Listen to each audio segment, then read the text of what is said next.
ओम शांति। आज 8 अगस्त 2024 के साकार मधुर महावाक्य हैं मधुबन से। मीठे बाप दादाजी ने कहा, मीठे बच्चे, बाप, टीचर और सतगुरु, ये 3 अक्षर याद करो तो अनेक शिफ्तें यानी कि विशेषताएं आ जाएंगी। प्रश्न है, किन बच्चों के हर कदम में पद्मों की कमाई जमा होती रहती है?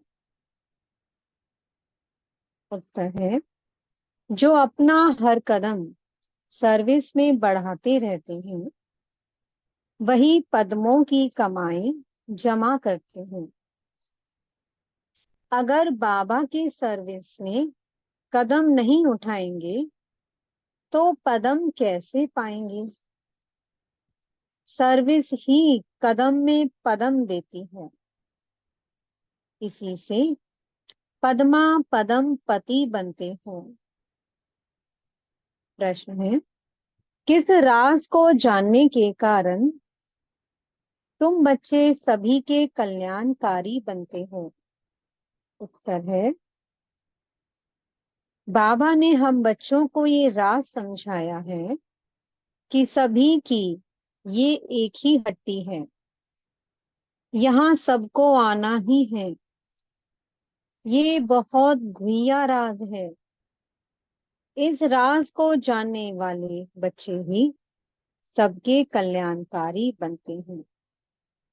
ओम शांति।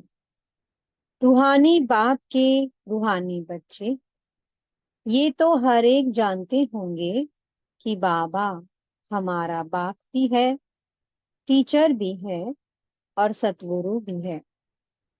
बच्चे जानते हैं, जानते हुए भी घड़ी घड़ी भूल जाते हैं।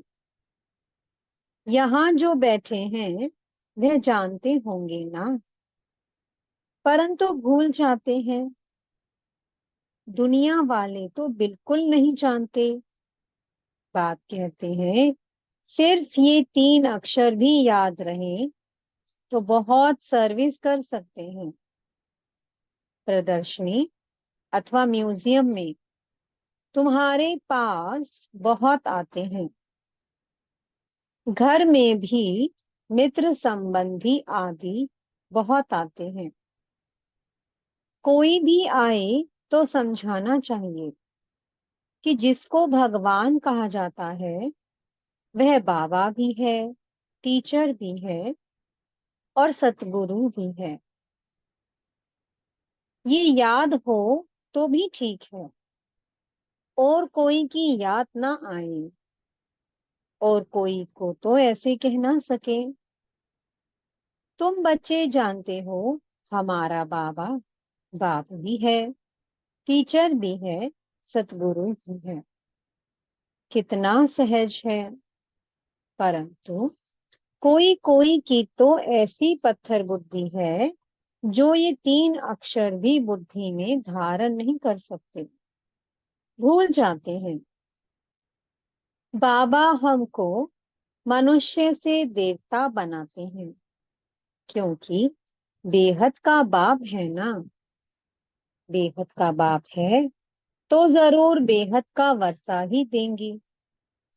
बेहद का वर्षा है देवताओं के पास। इतना सिर्फ याद करें तो घर में भी बहुत सर्विस कर सकते हैं। परंतु ये भी भूल जाने के कारण किसको बता नहीं सकते। घड़ी घड़ी भूल जाते हैं क्योंकि सारे कल्प के भूले हुए हैं। अब बाप बैठ समझाते हैं, वास्तव में ये ज्ञान बहुत सिंपल है। बाकी याद की यात्रा से संपूर्ण बनना, इसमें मेहनत है। बाबा हमारा बाप भी है, शिक्षा भी देते हैं, वर्षा भी देते हैं, पवित्र भी बनाते हैं क्योंकि पतित पावन बाप है। सिर्फ कहते हैं कि सबको यही कहो कि मुझे याद करो। बाबा की सर्विस में जरा भी कदम नहीं उठा तो वो फिर पदम कैसे पाएंगे? पदमपति तो सर्विस से ही बन सकते हैं। सर्विस ही कदम में पदम ले आती है। सर्विस के लिए बच्चे कहाँ कहाँ से भागते रहते हैं। कितने कदम उठाए जाते हैं, पदम तो उन्हों को मिलेगा ना। ये भी बुद्धि कहती है पहले शूद्र को ब्राह्मण बनाना पड़े। ब्राह्मण ही नहीं बनाएंगे तो क्या बनेंगे? सर्विस तो चाहिए ना। बच्चों को सर्विस का समाचार भी इसलिए सुनाया जाता है कि टेम्पटेशन हो। सर्विस से ही पदम मिले हैं। सिर्फ एक ही बात सुनाओ जो दुनिया में और कोई नहीं जानते। बेहद का बाप बाप है, परंतु बाप का कोई को पता नहीं है। सिर्फ ऐसे ही गॉड फादर कहते रहते हैं। वह टीचर है। ये तो कोई की बुद्धि में नहीं होगा। स्टूडेंट की बुद्धि में हमेशा टीचर याद रहता है। जो पूरी रीति नहीं पढ़ते हैं उनको अनपढ़ा कहा जाता है। बाबा कहते हैं हर्जा नहीं है। तुम कुछ भी ना पढ़े हुए हुए ये तो समझ सकते हो ना कि हम भाई भाई हैं। हमारा बाप बेहद का है। बाप आते ही हैं एक धर्म की स्थापना करने। ब्रह्मा द्वारा करते हैं, परंतु लोग कुछ भी समझते नहीं हैं। ईश्वर अगर अभी न आया हुआ होता तो उनको बुलाते ही क्यों कि हे लिबरेटर आओ, हे पतित पावन आओ। जबकि पतित पावन को याद करते हैं फिर शास्त्र क्यों पढ़ते हैं? तीर्थों पर क्यों जाते हैं? वहां बैठा है क्या? कोई जानते ही नहीं। जबकि पतित पावन ईश्वर है तो गंगा स्नान आदि से कोई पावन हो कैसे सकते हैं? स्वर्ग में कोई जा कैसे सकते हैं? जन्म तो यहाँ ही लेना है। नई दुनिया और पुरानी दुनिया में फर्क तो है ना। इसको सत्युग थोड़े कहेंगे। अब तो कलयुग है ना। मनुष्यों की तो बिल्कुल पत्थर बुद्धि है। जहां थोड़ा सुख देखते हैं तो स्वर्ग समझ लेते हैं। ये बाप ही समझाते हैं। बाप कोई गाली नहीं देते हैं। बाप शिक्षा भी देते हैं, सबको सदगति भी देते हैं। भगवान बाप है तो बाप से जरूर कुछ मिलना चाहिए। बाबा अक्षर भी ऐसा है जो उनसे बरसे की खुशबू जरूर आती है। और भल कितना भी काका मामा आदि है, परंतु उनसे वर्षे की खुशबू नहीं आती। अंतर्मुख हो विचार करना है कि बाप ठीक कहते हैं। गुरु के पास कोई जायदाद होती नहीं।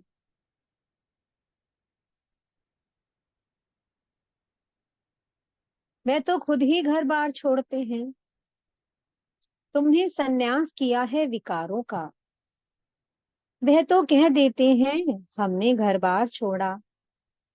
तुम कहते हो हम सारी दुनिया के विकारों का सन्यास करते हैं। नई दुनिया में जाना कितना सहज है। हम सन्यास करते हैं सारी पुरानी सृष्टि तमो प्रधान दुनिया का।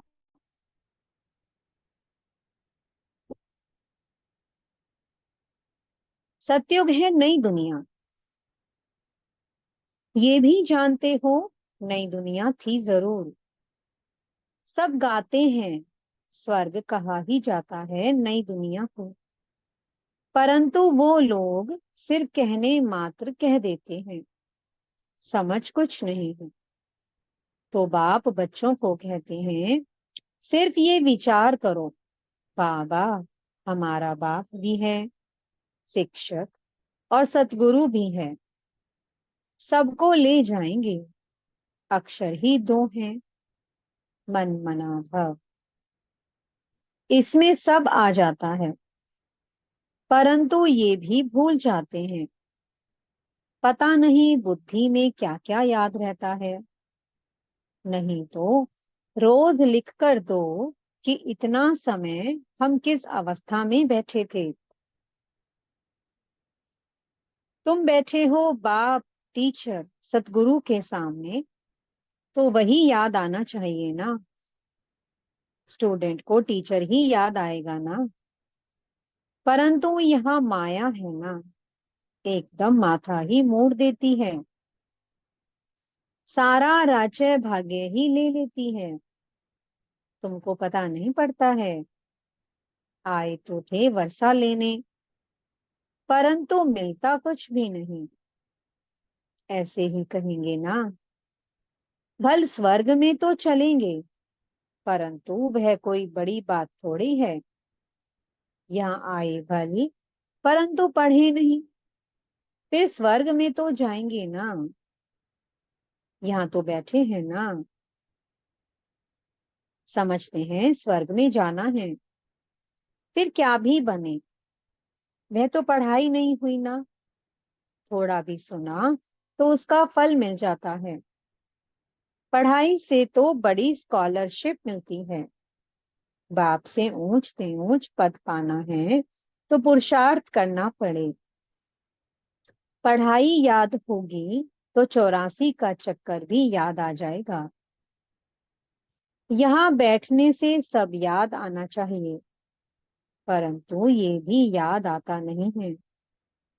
अगर याद आए तो किसको सुनाए भी, चित्र तो सबके पास है। शिव के चित्र पर तुम कोई को सुनाएंगे तो कभी गुस्सा नहीं करेंगे। बोलो आओ, तो हम आपको बताएं कि ये शिव बेहद का बाप है ना।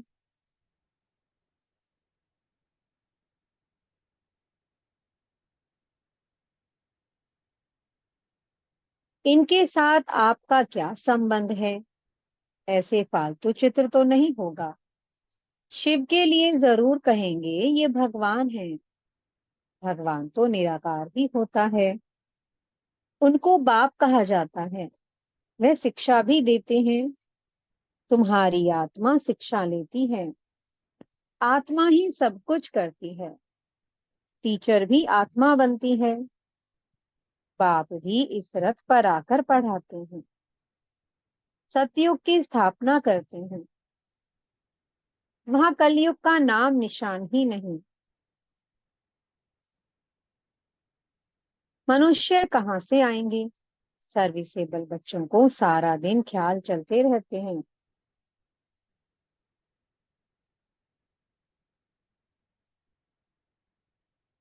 सर्विस नहीं करते तो समझा जाता है बुद्धि ही नहीं चलती, जैसे बुद्धू बैठे हैं। बाप को समझ नहीं सकते, पतित पावन बाप को याद करने से ही वर्षा मिलेगा। याद करते करते मरेंगे तो बाप की सब मिल्कियत मिलेगी। बेहद के बाप की मिल्कियत है स्वर्ग। बच्चों के पास बैज भी है। घर में मित्र संबंधी आदि तो बहुत आते हैं। कोई मरता है तो भी बहुत आते हैं। उन्हों की भी तुम बहुत अच्छी सर्विस कर सकते हो। शिव बाबा का चित्र तो बहुत अच्छा है, भल बड़ा ही रख दो, इसमें कोई कुछ कहेंगे नहीं। ऐसे नहीं कहेंगे कि ये ब्रह्मा है, ये है गुप्त। तुम गुप्त भी समझा सकते हो। सिर्फ शिव का चित्र रखो और सब चित्र उठा दो। ये शिव बाबा बाप टीचर सतगुरु है। यहाँ आते हैं नई दुनिया की स्थापना करने, और संगम पर ही आते हैं। ये ज्ञान तो बुद्धि में है ना। बोलो, शिव बाबा को याद करो और किसी को याद नहीं करो। शिव बाबा पतित पावन हैं। वह कहते हैं, मुझे याद करो, तुम मेरे साथ आकर मिलेंगे। तुम गुप्त सर्विस कर सकते हो। ये लक्ष्मी नारायण इस नॉलेज से ही बने हैं।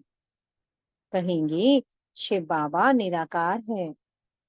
वह कैसे आते हैं? अरे, तुम्हारी आत्मा भी तो निराकार है। वह कैसे आती है? वह भी ऊपर से आती है ना, पार्ट बजाने। ये भी बाप आकर समझाते हैं। बैल पर तो आ ना सके। बोलेगा कैसे? साधारण बूढ़े तन में आते हैं।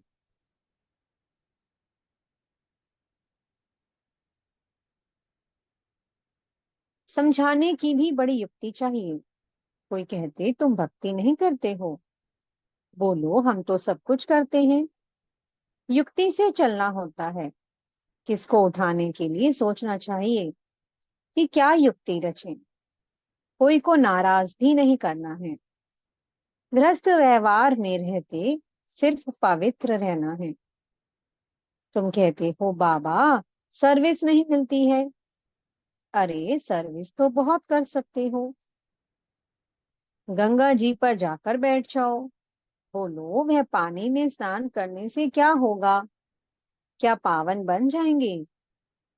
तुम तो भगवान को कहते हो, हे पतित पावन आओ, आकर पावन बनाओ।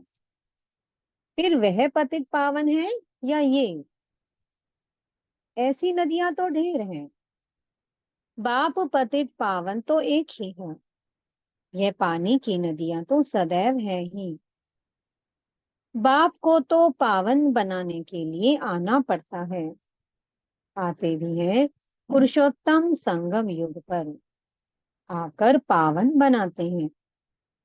वहां कोई पतित होता नहीं। नाम ही है स्वर्ग, नई दुनिया। अभी तो है पुरानी दुनिया। इस संगम युग का तुमको ही पता है, और कोई समझ ना सके। बाप तो अनेक प्रकार की सर्विस की युक्तियां समझाते हैं। बुद्धू भी ना बनो। कहते हैं, अमरनाथ पर भी कबूतर होते हैं। पीजन पैगाम पहुंचाते हैं। ऐसे नहीं, परमात्मा का पैगाम ऊपर से कबूतर लाएंगे। ये भी सिखलाते हैं। उनके पाँव में लिखकर बांधेंगे तो ले जाएगा। उनको सहज रीति दाना मिलता है, तो और कहाँ भटकने की दरकार नहीं। तुमको भी यहाँ दाना मिलता है। तुम्हारी बुद्धि में है विश्व की बादशाही, जो यहाँ से मिलती है। वह फिर समझते हैं दाना यहाँ मिलता है, तो फिर हिल जाते हैं। तुम तो चैतन्य हो। तुमको अविनाशी ज्ञान रत्नों का दाना मिलता है। शास्त्रों में भी है, चिड़ियाओं ने सागर को सुखाया। बहुत कथाएं लिख दी हैं। मनुष्य कहेंगे सत्य। फिर कहते हैं, सागर से देवता निकले, रत्नों की थालियां भरकर ले आए। कहेंगे सत्य। अब समुद्र से देवता कैसे निकलेंगे? समुद्र में मनुष्य या देवता रहते हैं क्या? कुछ भी समझते नहीं है। जन्म जन्मांतर झूठ ही पढ़ते सुनते रहते हैं। इसलिए कहते हैं, झूठी माया, झूठी काया, झूठा सब संसार। सच्चे और झूठे संसार में कितना रात दिन का फर्क है। झूठ बोलते बोलते इंसॉल्वेंट बन पड़े हैं। तुम कितना युक्ति से समझाते हो, फिर भी कोर्टों में कोई कोई बुद्धि में बैठता है। ये है बहुत सहज ज्ञान और सहज योग। बाप, टीचर, सदगुरु को याद करने से उनकी शिफ्तें भी बुद्धि में आ जाएंगी। अपनी जांच करनी चाहिए। हम सब बाबा को याद करते हैं, वह और तरफ बुद्धि जाती है। तुम्हारी बुद्धि को अभी समझ मिलती है। कितनी मीठी मीठी बातें बाप समझाते हैं, युक्तियां बताते हैं। तुम कोई को बैठकर समझाएंगे, फिर तुम्हारे दुश्मन भी नहीं बनेंगे। शिव बाबा ही तुम्हारा बाप, टीचर, सदगुरु है। उनको याद करो। समझाने की युक्ति रचनी चाहिए। ब्रह्मा के चित्र पर बहुत पीछे पड़ते हैं। शिव का चित्र देख कभी उड़ाएंगे नहीं। अरे, ये तो आत्माओं का बाप है ना। तो बाप को याद करो। इनसे बहुतों को फायदा हो सकता है। इनको याद करने से तुम पतित से पावन बन जाएंगे। वो सबका बाप है। एक बाप के सिवाय कोई की याद नहीं आनी चाहिए। और संग तोड़, एक संग जोड़ना है। ये है किसके कल्याण करने की युक्तियां। बाप को याद ही नहीं कर सकेंगे तो पावन कैसे बनेंगे। घर में भी तुम बहुत सर्विस कर सकते हो। बहुत मित्र संबंधी आदि तुमको मिलेंगे। भिन्न भिन्न युक्तियां रचो। बहुतों का कल्याण कर सकते हो। हट्टी तो एक ही है, और कोई हट्टी है ही नहीं। तो जाएंगी कहाँ। अच्छा, मीठे मीठे सी कीलत है बच्चों प्रति माता पिता बाप दादा का याद प्यार और गुड मॉर्निंग। रूहानी बाप की रूहानी बच्चों को नमस्ते। हम रूहानी बच्चों की मीठे रूहानी बाप दादा जी को बहुत बहुत याद प्यार, गुड मॉर्निंग और नमस्ते। धारणा के लिए मुख्य सार है। पहला पॉइंट, ग्रस्त व्यवहार में बहुत युक्ति से चलना है। कोई को नाराज भी नहीं करना है। पवित्र भी जरूर बनना है। दूसरा पॉइंट है, एक बाप से अविनाशी ज्ञान रत्नों का दाना ले अपनी बुद्धि रूपी झोली भरपूर रखनी है। बुद्धि को भटकाना नहीं है। पैगंबर बन सबको बाप का पैगाम देना है। मीठे सतगुरु जी वरदान दे रहे हैं। बेहद की वैराग्य वृत्ति द्वारा सर्व लगावों से मुक्त रहने वाले सच्चे राज ऋषि भव। राज ऋषि अर्थात एक तरफ राज्य, दूसरी तरफ ऋषि अर्थात बेहद के वैरागी। अगर कहाँ भी, चाहे अपने में, चाहे व्यक्ति में, चाहे वस्तु में, कहाँ भी लगाव है तो राज ऋषि नहीं है। जिसका संकल्प मात्र भी थोड़ा लगाव है, उसके दो नाव में पांव हुए। फिर ना यहाँ के रहेंगे ना वहां के। इसलिए राज ऋषि बनो। बेहद के वैरागी बनो, अर्थात एक बाप दूसरा न कोई। ये पाठ पक्का करो। स्लोगन है, क्रोध अग्नि रूप है जो खुद को भी जलाता और दूसरों को भी जला देता है। ओम शांति। बहुत बहुत शुक्रिया प्यारे प्यारे हमारे मीठे मीठे बाप दादा जी का। ओम शांति।